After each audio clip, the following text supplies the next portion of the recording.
લાલ કિતાબ, જેના સામાન્ય અને વૈજ્ઞાનિક ઉપાયો તમારા માટે પથદર્શક અવશ્ય બનશે. લાલ કિતાબ બનશે આપની સમસ્યાનો અંત, જેમાં આપના માર્ગદર્શક રહેશે શ્રી હરિવદનભાઈ ચોકસી.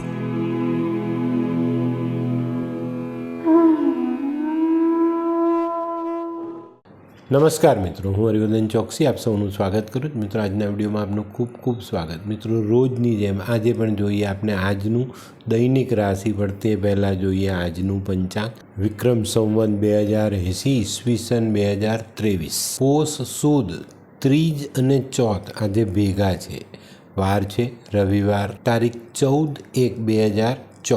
મિત્રો, આજના સૂર્યોદયનો સમય સવારે 7:14 અને સૂર્યાસ્તનો સમય સાંજે 6:14. આજની ચંદ્ર રાશિ છે કુંભ અને આજનું નક્ષત્ર છે ઘનિષ્ઠા. તો મિત્રો, આજે 14/1/2024 આજે મકર સંક્રાંતિનો પર્વ કહેવાય. પણ મિત્રો, આજે 14 તારીખ પ્રમાણે આપણે ચોક્કસપણે ઉત્તરાયણ મનાવીએ.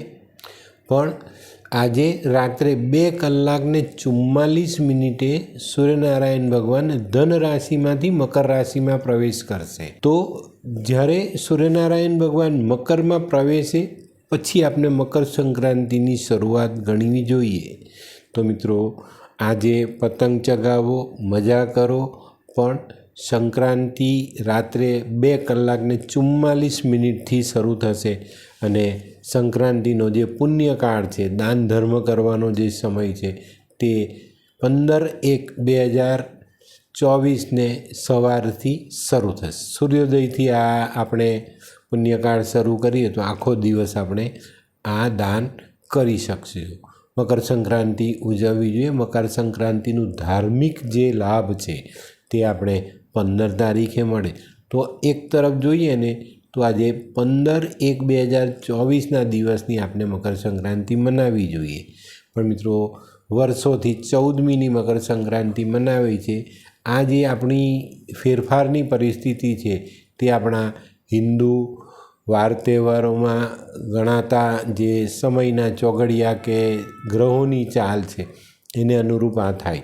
તો રાત્રે 2:44 સૂર્યનારાયણ ભગવાન ધનમાંથી મકરમાં પ્રવેશે. તો આપણે 15મીએ મકર સંક્રાંતિનું ખરું પર્વ મનાવવું જોઈએ. તો મિત્રો, આજે તારીખ 14/1/2024 આજે પણ આપણે પતંગ ચગાવશું, મજા કરશું. તો મિત્રો, આજે જેમનો જન્મદિવસ છે એ લોકોને અમારા તરફથી ખૂબ ખૂબ શુભકામના. જીવનમાં જેમ પતંગ ઊંચાઈ પર જઈને સ્થિર થાય તેમ તમે પણ ઊંચાઈ પર જઈને સ્થિર થજો.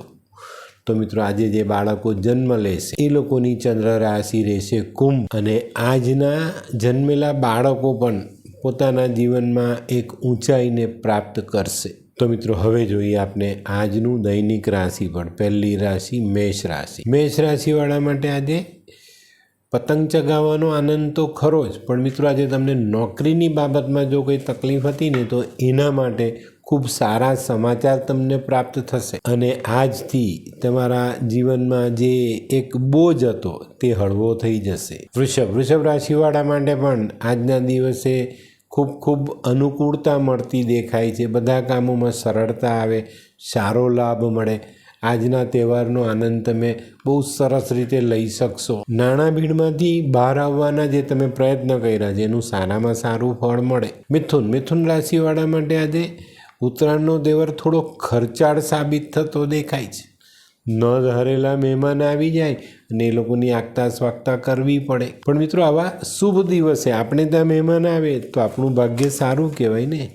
અતિથિ આવ્યા તો આપણે એને દેવ સમજીને એની આગતા સ્વાગતા કરવી જોઈએ. કર્ક રાશિવાળા માટે પણ આજનો દિવસ ખરેખર બહુ સરસ.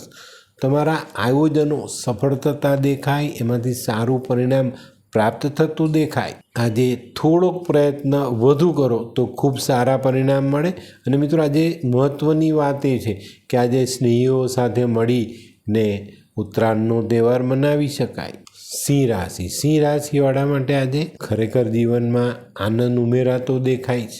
આજથી તમારી આવકમાં સુધારો થતો દેખાય છે, અને આવકમાં સુધારો થાય તો આપણા જીવનમાં આનંદ જ આનંદ હોય ને ભાઈ. તમારે પણ મિત્રો આજે મનમાં રહેલી નિરાશાઓને ખંખેરી નાખવાની છે અને ઘરે આવેલા મહેમાનો સાથે આજનો તહેવાર ઉજવી અને આનંદમાં જીવવાનું જ. કન્યા રાશિવાળા આજે થોડું સંભાળીને ચાલવાનું છે.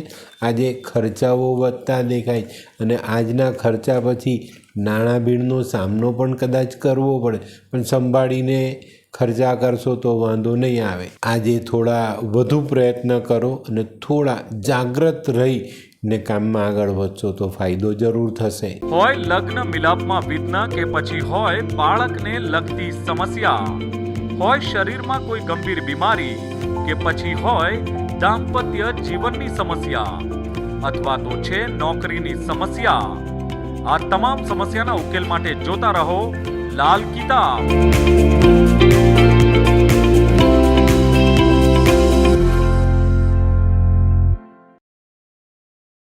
તુલા રાશિવાળાએ આજે થોડા સતર્ક રહેવાની જરૂરિયાત છે.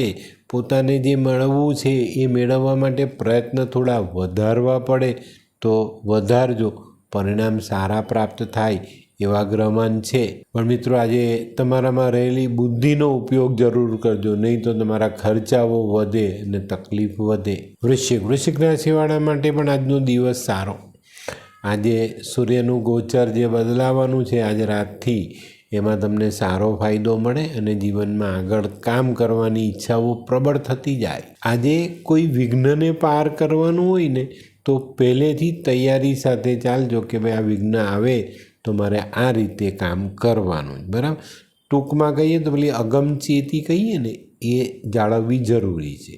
ધનરાશિવાળા માટે આજે દિવસ ખૂબ સારો. મિત્રો આજે છે ને તમારે તમારા મનમાં એક સંકલ્પ કરવાનો છે કે મારે આ વસ્તુ મેળવવી છે, આ કામ પૂર્ણ કરવાના છે, આ કામમાંથી આટલી વસ્તુની જે જરૂરિયાત છે તે મેળવીશ, તે સિવાય હું વધારાનું કંઈક ધન મેળવવાની કોશિશ કરીશ. તમારો સંકલ્પ આજે તમને બહુ મજબૂતી આપે અને કામમાં સફળતા આપે. આજે મિલકતની બાબતમાં કોઈ અનુકૂળ સમાચાર તમને મળી જાય. મકર રાશિવાળા આજે ઘણા બધા દિવસથી કોઈ નવું સર્જનાત્મક કામ કરવા માટે પ્રેરણા લઈ રહ્યા. તો મિત્રો આજે આ કાર્ય પૂર્ણ કરવા માટે કોઈ નવા માણસની ઓળખાણ થાય ને એ ઓળખાણ આપણું કામ કરી જાય. આજે આ કામ પૂર્ણ થવાથી તમને ખૂબ મહત્વની અગત્યની તક પ્રાપ્ત થતી દેખાય. કુંભ રાશિવાળા માટે આજે સામાજિક કામમાં ખૂબ સારી સફળતા મળે. તમે જે કામની કામના રાખેલી કે આ કામ શાંતિથી થઈ જાય, એ કામ આજે થઈ જાય. અને મિત્રો આ છે ને તમારા પર તમારા ઈષ્ટની કૃપા ઉતરતી દેખાય છે. મીન રાશિવાળા માટે પણ આજનો દિવસ સારો. મિત્રો આજે તમારા ગૂંચવાયેલા પ્રશ્નોનો ઉકેલ સારી રીતે લાવી શકો. કુટુંબમાં કોઈ નાના મોટા પ્રશ્ન હશે તો આજે કુટુંબ ભેગું થાય. ઉત્તરાયણના તહેવાર નિમિત્તે કદાચ ભેગા થાવ અને એમાં નાનકડી ચર્ચા પછી તમારું કોઈ મૂંઝવણ આપતું કામ પણ તમે આજે ઉકેલી લેશો. અને મિત્રો આજે મીન રાશિવાળાની ઘણી બધી ચિંતાઓ દૂર થઈ જાય. તો મિત્રો આ તો તમારા માટે આજના દિવસનું રાશિ. પણ હવે જોઈએ આપણે આજનો સુવિચાર. તો મિત્રો આજના સુવિચારમાં છે ને આપણે ધર્મને સમજવાનો છે. ધર્મ આપણે ક્યાં ક્યાં કામ લાગે છે, આપણને શું આપે છે. તો મિત્રો દૂધ બગડતું હોય ને તો એ દૂધને બગડતું રોકવામાં વિજ્ઞાન સફળ થાય, અને માનવનું જીવન બગડતું હોય એને રોકવામાં ધર્મ સફળ થાય. તો ધર્મનું સ્થાન આપણા જીવનમાં ખૂબ મહત્ત્વનું છે. કયો ધર્મ છે એ મહત્ત્વનું નથી.